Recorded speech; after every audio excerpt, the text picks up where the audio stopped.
नमस्कार दोस्तों, आज मैं आपको मकर संक्रांति पर सुनी जाने वाली 5 कहानी सुनाने जा रही हूँ। प्रेम से बोली गंगा मैया की जय हो, धर्मराज जी की जय हो, गणेश भगवान की जय हो, तुलसी माता की जय हो। हिंदुओं में एक कहावत मशहूर है, सारे तीर्थ बार बार, गंगा सागर एक बार, जिससे यह साबित होता है कि गंगा सागर का महत्व तीर्थ स्थलों में सबसे अधिक है। गंगा सागर या सागर संगम वह बिंदु है जहां पावन गंगा सागर से मिलता है। इसका उल्लेख महाकवि कालिदास के काव्य रघुवंश में मिलता है। एक बार देवताओं के राजा इंद्रदेव ने एक बार महाराजा सागर द्वारा छोड़े गए अश्वमेध यज्ञ के घोड़े को कपिल मुनि के आश्रम के पास बांध दिया। राजा के 60,000 पुत्रों ने मुनि को घोड़े चुराने के लिए जिम्मेदार ठहराया। इससे मुनि को क्रोध आ गया और उन्होंने राजा के पुत्रों को श्राप देकर भस्म कर दिया। बाद में वह इस बात के लिए राजी हुए कि राजा के वंश यदि पावन गंगा को यहाँ तक ले आए तो राजकुमारों को मोक्ष प्राप्त हो जाएगा।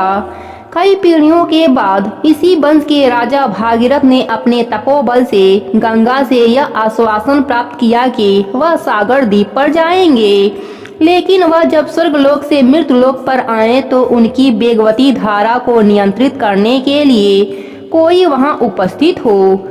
फिर भगवान शिव ने हिमालय में गंगा को अपनी जटा में धारण किया। भागीरथ जब गंगा को बंगाल का रास्ता दिखा रहे थे, उस समय गंगा जोहर मुनि के आश्रम के ऊपर से बह रही थी। तभी मुनि ने गंगा को पी लिया। तब भागीरथ ने गंगा को निकलने का निवेदन किया। तब वह मुनि अपने जंघों से गंगा को निकाल दिया। इसलिए बंगाल में गंगा को जानवी भी कहते हैं। प्रेम से बोलिए गंगा मैया की जय हो। एक गांव में एक बुढ़िया माई रहती थी। वह बहुत नियम धर्म से व्रत रखा करती थी। एक दिन धर्मराज जी के घर से यमदूत उन्हें लेने आए और वह उनके साथ चलने लगी। चलते चलते एक गहरी नदी आई तो यमदूत बोले, हे माई, तुमने गायों का दान किया है। बुढ़िया माई ने मन में गाय माँ को श्रद्धा से ध्यान किया तो वह उनके समक्ष आ गईं। बुढ़िया माई गाय का पूंछ पकड़कर नदी पार कर लिया। वह यमदूतों के साथ आगे चलने लगी। तभी रास्ते में काले कुत्ते आ गए। यमदूत फिर बोले, बुढ़िया माई, तुमने कभी कुत्तों को खाना खिलाया है? तब बुढ़िया माई ने कुत्तों का ध्यान किया। वह रास्ते से चले गए। बुढ़िया माई फिर से आगे बढ़ने लगी। तभी काले कौवे सिर में चोंच मारने लगे। यमदूत बोले, बुढ़िया माई, तुमने कभी ब्राह्मण के बेटी के सिर में तेल लगाया था? बुढ़िया माई ने ब्राह्मण के बेटी का ध्यान किया तो कौवे चोंच मारना बंद कर दिए। बुढ़िया माई फिर आगे बढ़ी। तभी चित्रगुप्त जी यमदूतों से कहा कि आप किसे लेकर आ गए? बुढ़िया माई ने दान पुण्य तो बहुत किया है, लेकिन धर्मराज जी का कुछ भी नहीं किया, इसलिए आगे का द्वार इसके लिए बंद है। सारी बात सुनने के बाद बुढ़िया माई बोली कि आप सिर्फ 7 दिन के लिए फिर वापस मुझे धरती पर भेज दीजिए। मैं धर्मराज जी का व्रत करके कहानी सुनकर वापस आ जाऊंगी। बुढ़िया माई वापस धरती पर आ गईं। अब गांव वाले उन्हें भूतनी समझकर अपने दरवाजे बंद कर दिए। जब वह अपने घर गईं तो उनके बेटे बहू ने भी अपना दरवाजा बंद कर दिया।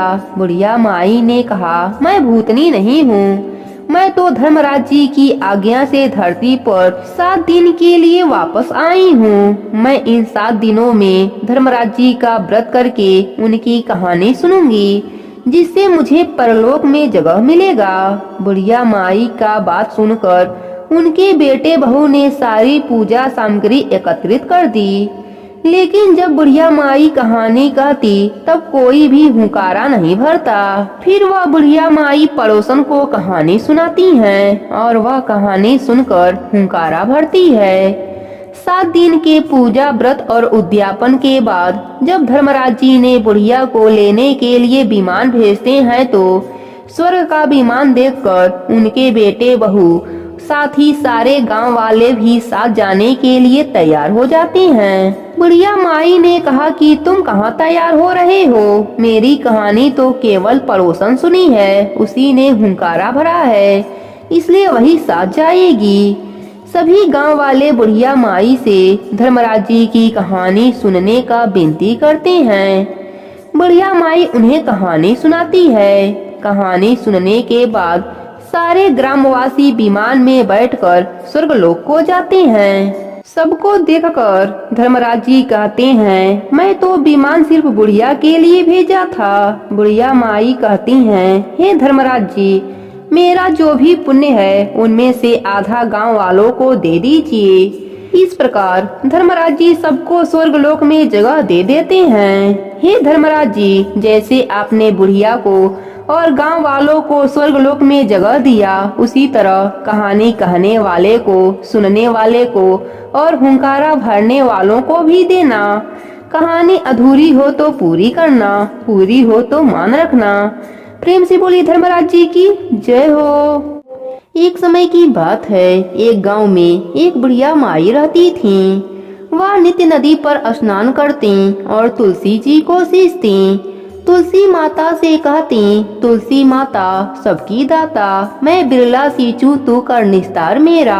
तुलसी माता अड़ुआ दे, लडुआ दे, पीताम्बर की धोती दे, मीठा मीठा घास दे, बैकुंठ का वास दे, चटके की चाल दे, पटके की मौत दे, चंदन की गांठ दे, झालर की झंकार दे, साई की रास दे, दाल भात का जीवन दे, 11 की मौत दे और कृष्णा की कांधा भी दे दे। बुढ़िया माई रोज तुलसी सींचने के बाद यही बात कहती। उसकी बात सुनकर तुलसी माता सूखने लगी। एक दिन भगवान हरि ने पूछा, हे प्रिय, इतनी औरतें तुम्हें सींचती हैं, मीठा भोग लगाती हैं, गीत सुनाती हैं, फिर भी तुम क्यों सूख रही हो? तब तुलसी माता ने कहा, प्रभु, एक बूढ़ी माई रोज मेरे पास आती हैं और रोज मुझसे यह सब कहती हैं। मैं हर बात पूरी कर सकती हूँ, पर श्री हरि का कांधा कहाँ से ला कर दूंगी? तब भगवान हरि बोले, जब वह मरेगी तब कंधा देने मैं स्वयं आ जाऊंगा। प्रिय, तू चिंता ना कर। कुछ दिनों बाद बुढ़िया माई का देहांत हो गया। बुढ़िया माई के अंतिम संस्कार के लिए गांव के कुछ लोग बुढ़िया माई के मृत शरीर को उठाने लगे तो वह बुढ़िया माई इतना भारी हो गई कि किसी से भी नहीं उठती। सब गांव वाले बोलने लगे कि बुढ़िया माई तो अपने पूरे जीवन में पूजा पाठ किया था, फिर भी यह इतनी भारी कैसे हो गई? उधर बूढ़े ब्राह्मण के रूप में भगवान हरि स्वयं वहां आए और पूछने लगे कि क्या हुआ। तब सभी कहने लगे, बुढ़िया माई का शरीर उठ नहीं रहा, लगता है यह पाप भी बहुत करती थी, इसलिए यह मरने के बाद भारी हो गई है। तब भगवान के रूप में प्रभु बोले, मुझे इसके कान में एक बात कहने दो, शायद उठ जाए। लोग बोले, ठीक है, आप भी प्रयास कर लो। भगवान बुढ़िया माई के कान में कहने लगे, बुढ़िया माई, मन की निकाल ले, अड़ुआ ले, गड़ुआ ले, पीताम्बर की धोती ले, मीठा मीठा ग्रास ले, बैकुंठ का वास ले, चटके की चाल ले, पटके की मौत ले, चंदन की गांठ ले, झालर की झंकार ले, दाल भात का जीवन ले, एकादशी की मौत ले और ले श्री हरि का कांधा भी ले ले। इतना कहते ही बुढ़िया माई हल्की हो गई। भगवान अपने कंधे पर उसे ले गए। बुढ़िया माई को मुक्ति मिल गई और वह श्री हरि के साथ बैकुंठ लोक चली गई। हे तुलसी माता, जैसे आप बुढ़िया माई पर अपनी कृपा करी, वैसे ही अपने सभी भक्तों पर अपनी कृपा बनाए रखना। प्रेम से बोलिए तुलसी माता की जय हो। एक गांव में एक अंधी बुढ़िया माई रहती थीं। वह गणेश भगवान की परम भक्त थीं। आँखों से भले ही दिखाई नहीं देता था, परंतु वह सुबह शाम गणेश वंदना में मग्न रहती थीं। गणेश भगवान बुढ़िया माई के भक्ति से बड़े प्रसन्न हुए। उन्होंने सोचा, यह बुढ़िया माई मेरा नित्य नियम निभाती है, परंतु बदले में कभी कुछ नहीं मांगती। भक्ति भाव का फल तो उसे मिलना ही चाहिए। ऐसा सोचकर गणेश भगवान एक दिन बुढ़िया माई के सम्मुख प्रकट हुए तथा बोले, माई, तुम मेरी सच्ची भक्त हो, तुम मेरा नित्य नियम निभाती हो, मैं उससे बहुत प्रसन्न हूँ, अतः तू जो वरदान चाहो हमसे मांग सकती हो। बुढ़िया माई बोली, प्रभु, मैं तो आपकी भक्ति प्रेम भाव से करती हूँ, मांगने का तो मैंने कभी सोचा ही नहीं, अतः मुझे कुछ नहीं चाहिए। गणेश भगवान पुनः बोले, मैं वरदान देने के लिए आया हूँ। बुढ़िया माई बोली, मुझे मांगना तो नहीं आता, अगर आप कहें तो मैं कल मांग लूँ, तब तक मैं अपने बेटे व बहू से सलाह भी ले लूंगी। गणेश भगवान कल आने का वादा करके अंतर ध्यान हो गए। बुढ़िया माई का एक पुत्र व बहू थे। बुढ़िया ने सारी बात उन्हें बताई और सलाह मांगी। बेटा बोला, माँ, तू गणेश भगवान से ढेर सारा पैसा मांग लो, हमारी गरीबी दूर हो जाएगी, सब सुख चैन से रहेंगे। बुढ़िया माई की बहू बोली, नहीं माँ जी, आप पोते पोती का वरदान मांगे, वंश को आगे बढ़ाने वाला भी तो कोई चाहिए। बुढ़िया माई बेटे व बहू की बात सुनकर सोचने लगी, यह दोनों तो अपने अपने मतलब की बातें कर रहे हैं। फिर बुढ़िया माई ने अपने पड़ोसन से सलाह लिया। पड़ोसन ने कहा, तुम्हारी सारी जिंदगी दुखों में कटी है, अब जो थोड़ा सा जीवन बचा है वह तो सुख से व्यतीत हो जाए। धन अथवा पोते का तू क्या करेगी, अगर तुम्हारी आंखें ही नहीं है तो यह तो सांसारिक वस्तुएं तुम्हारे लिए व्यर्थ हैं, अतः तुम अपने लिए अपने आंखों की रोशनी मांग लो। बुढ़िया माई घर लौट आई। बुढ़िया माई और भी सोच में पड़ गईं। वह सोचा कि कुछ ऐसा मांगूं जिससे मेरे बेटे व बहू सबका भला हो, लेकिन ऐसा क्या हो सकता है। बुढ़िया माई कभी कुछ मांगने का मन बनाती तो कभी कुछ, परंतु कुछ भी निर्धारित ना कर सकी। दूसरे दिन गणेश भगवान पुनः प्रकट हो गए तथा बोले, बुढ़िया माई, तुम अपना वरदान मांग लो। गणेश भगवान के पावन वचन सुनकर बुढ़िया माई बोली, यदि आप मुझसे प्रसन्न हैं तो कृपया मुझे मन इच्छित वरदान दीजिए। मैं अपने पोते को सोने के गिलास में दूध पीते हुए देखना चाहती हूँ। बुढ़िया माई की बातें सुनकर गणेश भगवान उसके सादगी व सरलता पर मुस्कुरा दिए और बोले, तुमने तो मुझे ठग लिया। मैंने तुम्हें एक वरदान मांगने के लिए बोला था, परंतु तुमने तो एक वरदान में ही सब कुछ मांग लिया। तुमने अपने लिए लंबी उम्र मांग ली, आंखें मांग ली, बेटे के लिए धन व बहू के लिए पोता भी मांग लिया। पोता होगा, ढेर सारा पैसा होगा, तभी तो वह सोने के गिलास में दूध पिएगा। पोते को देखने के लिए तुम जिंदा रहोगी, तभी तो देख पाओगी। अब देखने के लिए आंखों की रोशनी भी देनी पड़ेगी। फिर गणेश भगवान बोले, जो भी तुमने मांगा है वह सब तुम्हें मिल जाएगा। इतना कहकर गणेश भगवान वहाँ से अंतर ध्यान हो गए। गणेश भगवान की कृपा से बुढ़िया माई का घर अन्य धन पोता पोती से भर गया। हे गणेश भगवान, अपने सभी भक्तों पर अपनी कृपा बनाए रखना। कहानी अधूरी हो तो पूरी करना, पूरी हो तो मान रखना। प्रेम से बोलिए गणेश भगवान की जय हो। बहुत पुरानी बात है। एक गांव में एक सेठ सेठानी रहते थे। सेठ बहुत पैसे वाले थे। पूरे गांव में उनकी बहुत इज्जत थी, लेकिन सेठ सेठानी को औलाद का सुख नहीं मिला।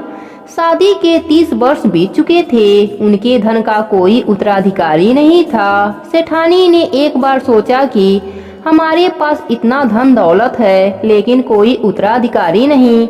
हमारे मरने के बाद यह सारा धन बेकार है। यह धन हमारे किस काम का। एक दिन सेठानी ने सेठ जी से कहा कि आप एक गाय ला दीजिए, मैं गाय की सेवा करूंगी ताकि हमारा अगला जन्म सुधर सके। पूरा समय घर में अकेले रहती हूँ, मेरा मन नहीं लगता। सेठ जी ने हामी भर दिया, लेकिन कई दिन निकल गए, सेठ जी गाय लेकर नहीं आए। एक दिन सेठानी गांव के सुनार के पास गई और एक चांदी की गाय बनवाई। साथ ही गाय के लिए सोने के जेवर भी बनवाई। पाँव में पायल, गले में कंठी, गले का हार बनवाई। गाय के लिए कपड़े भी सिलवाई। अब सेठानी गाय की पूजा पाठ करने लगी। रोज गाय की पूजा करती, कहानी कहती, हलवा पूड़ी खीर बनाती, भोग लगाती, फिर उस भोजन को घर के बाहर आने जाने वाली गायों को खिलाती। अब सेठानी का समय बहुत अच्छे से गुजरने लगा। गाय का पूजा पाठ करते करते 1 साल बीत गया।